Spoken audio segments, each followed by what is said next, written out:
നമ്മള് മമ്മൂക്കയുടെ ഒട്ടുമിക്ക പടങ്ങളും കണ്ടിട്ടുള്ളതാണ്. പക്ഷെ ഈ ഒരു സിനിമയില് എന്തിനു മമ്മൂക്ക അഭിനയിച്ചു തോന്നിപ്പോയി.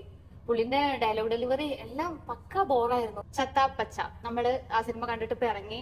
നല്ല സിനിമ ആയിരുന്നു. ഡു ഓർ ഡൈ എന്തായാലും കണ്ടിറങ്ങി. അർജുൻ അശോകൻ, റോഷൻ, ഇഷാൻ അവർ മൂന്നാളുടെ സിനിമയാണ്.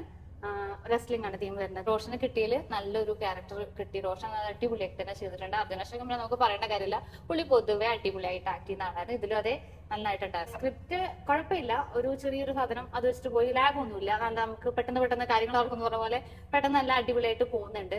വിശാഖ് നായരാണ് വില്ലനായിട്ട് വരുന്നത്. സിദ്ദിഖ് ഉണ്ട്, സായ് കുമാർ ഉണ്ട്, റോഷന്റെ മോളായിട്ടൊരു കുട്ടി ചെയ്യുന്നുണ്ട്. കുട്ടിയുടെ പേര് അറിഞ്ഞൂടാ.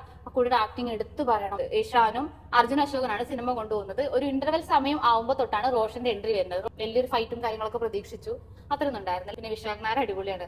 പുള്ളിന്റെ ഡയലോഗ്സ് ആണെങ്കിലും ആക്ടിങ് ആണെങ്കിലും എല്ലാം കൊണ്ട് നമ്മള് മമ്മൂക്കയുടെ ഒട്ടുമിക്ക പടങ്ങളും കണ്ടിട്ടുള്ളതാണ്. പക്ഷെ ഈ ഒരു സിനിമയില് എന്തിനു മമ്മൂക്ക അഭിനയിച്ചു തോന്നിപ്പോയി.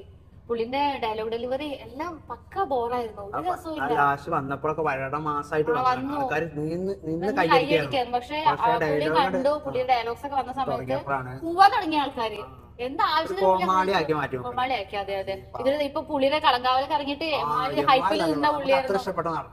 ചിരിക്കാനുള്ള കുറച്ച് എലമെന്റ്സും കാര്യങ്ങളൊക്കെ ഉണ്ടായിരുന്നു. ഒരുപാട് നെഗറ്റീവ് പറയാനുള്ള സിനിമയൊന്നും അല്ല, ഒരുപാട് അത്രയും നല്ലത് അങ്ങനെ പറയാനല്ല. ഒരു ആവറേജ് നമുക്ക് വൺ ടൈം വാച്ചബിൾ ആണ്. ഫാമിലി ഓഡിയൻസിനെ പറഞ്ഞിട്ട് ഫാമിലി ഓഡിയൻസിന് ഇഷ്ടപ്പെടാൻ സാധ്യത കുറവാണ്.